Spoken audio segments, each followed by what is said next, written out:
New lake, pile of rods on the front deck.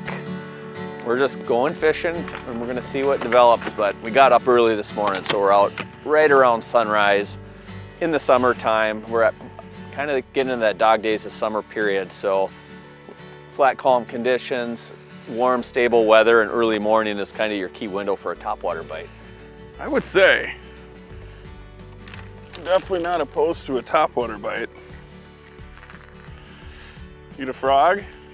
I mean, the lake, probably a 150 acre natural lake, but we've pushed back in the bush for this trip, kind of far away from any town.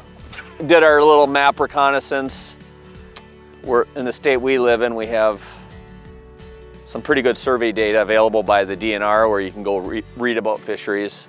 And this one had a pretty good report for bluegill and largemouth, and it's just a long ways from anywhere, so seemed like a good candidate to give a try. This might have been your scobier. It was in my boat. I don't know. Attaboy.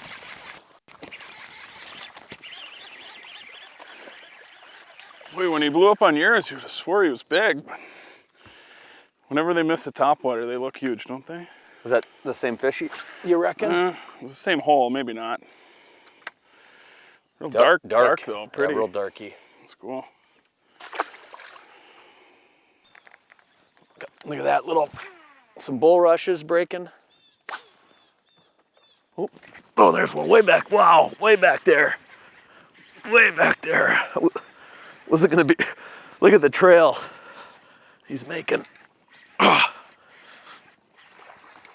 Yep. Needed that 7-Eleven stick for that hook set. Not a big one, but hooked them really good. Both hooks through the upper jaw there.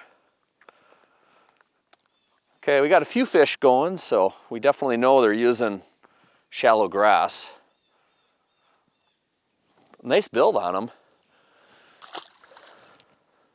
And that fish, that was kind of interesting. You see, we got these smaller little dollar pads and then bulrushes here, so there's some type of bottom change, you know, transition from just mud to some gravel. That's the one indicator you get when you run into an area with bulrushes is hard bottom. Not saying that that's why that fish was there, but just taking note. Huh, he was out on the edge. Get that out for the camera, Dan. Oh, he was hungry. That's how you want him to eat it. Man, they're pretty. They're real dark. Yeah. Dark water. Wow. Yeah, they got a unique coloration. You got the right build to be big, right? Yeah, we'll get a couple good ones. Oop. Cool.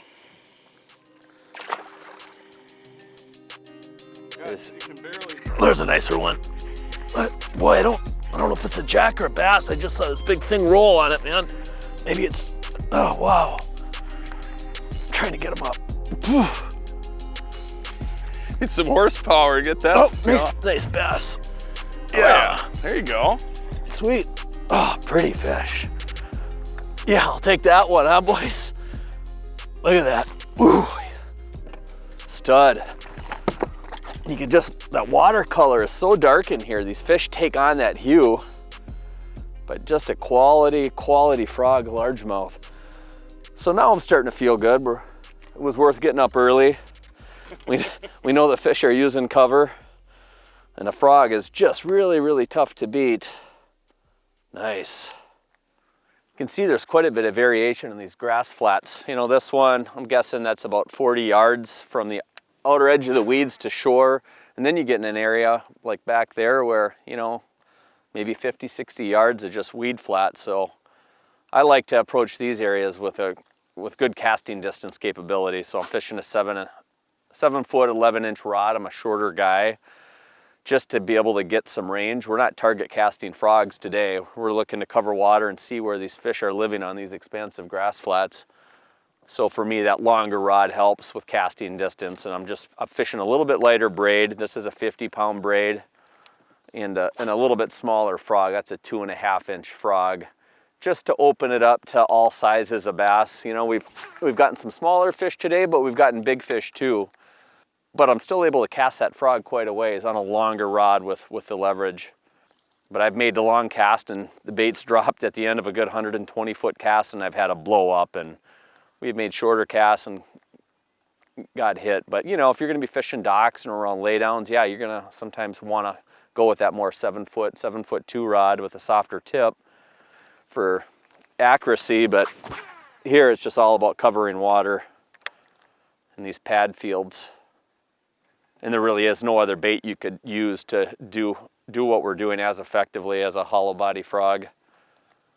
Yeah, that's one of the fun parts about coming to a new lake, and it's pretty obvious. We've got a lot of weeds around the shoreline, perfect frog and stuff, so we kind of fish it quick and cover some water, pay attention to what we're seeing. We're seeing some nice rock on the outside edge, so kind of do this, make the round, get a sense of what's maybe in the lake. Usually catch some of the biggest fish in the lake on frogs in this kind of habitat, but I got a feeling there's more fish than we're seeing here, so it'll be a nice transition once take advantage of this morning low light bite window, and they should be pretty eager to bite on top, and then switch gears and try some swim baits, maybe some crank baits, some Nico rigs, or go off a little bit, look for some better grass, see if we can't flip around. But it's kind of fun, just get your nuts and bolts Midwest bass fishing on the deck and get after it. It's fun.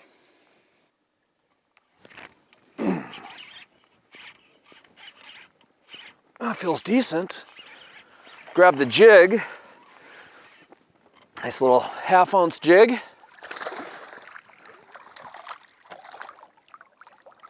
Ooh, boy. That's a good hook job there. Look at that. Right through the cheek. Little pros jig with a craw trailer.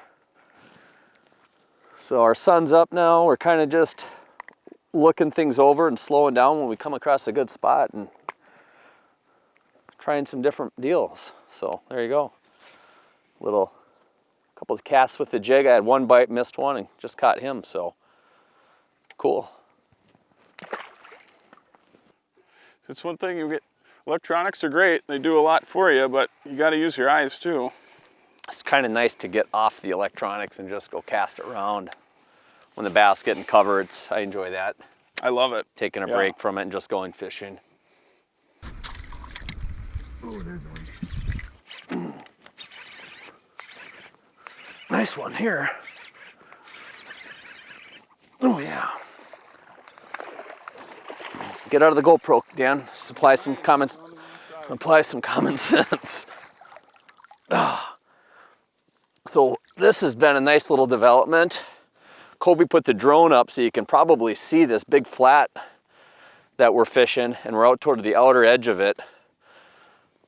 And we came in and we just saw there was a nice gradual taper off to the weeds. Pads kind of gave way to these smaller pads, and then we got a bunch of this crispus down here, this cabbage weed. So we just grabbed the jigs. I got a 1/2 ounce jig on. Dan grabbed the Tokyo rig, and we just started pitching around. And we've ran into several nice wads of bass. So there's definitely, fish up in the thick, vegetation in the lily pads, and then there's fish setting up in this little bit deeper grass. And then what we're really anxious for as well is, as the sun gets a little higher, we'll shift out further and see if we can't get some fish on rock.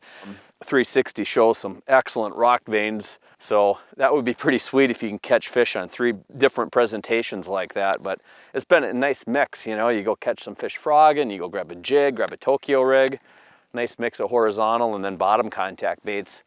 So fish seem like they're doing a little bit of everything, which isn't atypical for this time of year.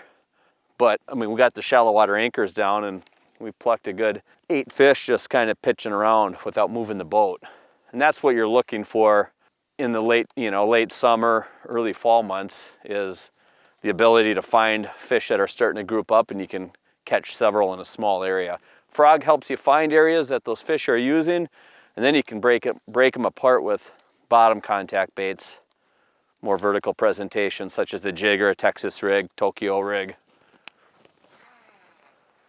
But you can spend quite a bit of time picking apart a small area because the fish can be anywhere. You might have 5 fish on a clump of grass there, 3 over here. So once you get into a productive zone, get off the trolling motor. If your boat's equipped with them, drop the shallow water anchors and really pick it apart. But there's no question, like there's a lot of carrying capacity on a spot like that. So at some point this summer, a lot of the bass probably were up in that thick vegetation, and then maybe oxygen gets a little low, surface temps get really high, and maybe the weeds just kind of choke them out a little bit. You can get a lot of fish that drain and set up on a spot like this now that has a little more cool water. Bluegill are out here. They have more space to maneuver and catch several from a small area. So I kind of look at that as the big woods, and then, you know, the deer now have shifted out toward these edges for new feeding opportunities.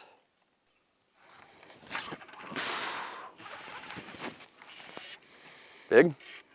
No. Boy, they got some pretty good power though this time of year. Right out of the pads there? Yeah. Little patch of pads.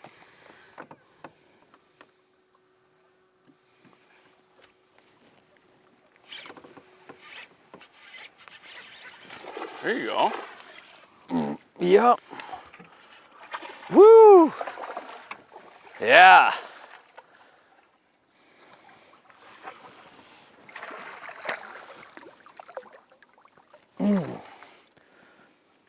Nice, huh? That's what we're looking for. Yeah, just a nice jig bite. It's been fun. Yeah, it's pretty.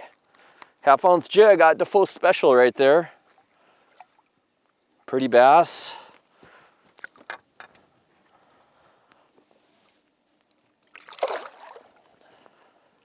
This is just a 7-foot medium heavy extra fast rod. This is 40-pound braid, half-ounce jig. I'm just fishing a variety of trailers on it, but it's working fine. I mean, it doesn't get any simpler than that for a bass setup. And it's been a nice complement to the frog fishing we were doing earlier. So we're kind of picking them off now, where we've extended what we did out there on that little extension just right down the pad edge where there's good cabbage. Does seem like there's quite a few fish using this outer edge. So just pitching around, one here, one there. Then you get in an area where there's, you know, you get 3 or 4 bites. He's pretty. Ooh, nice. Oh, Dan, oh, that big one here, boys. Kobe! Doubled up. Whoa, yeah. Look at this guy, another nice one, man, on the jig. Beauty, look at that. I'm liking it, man. Huh?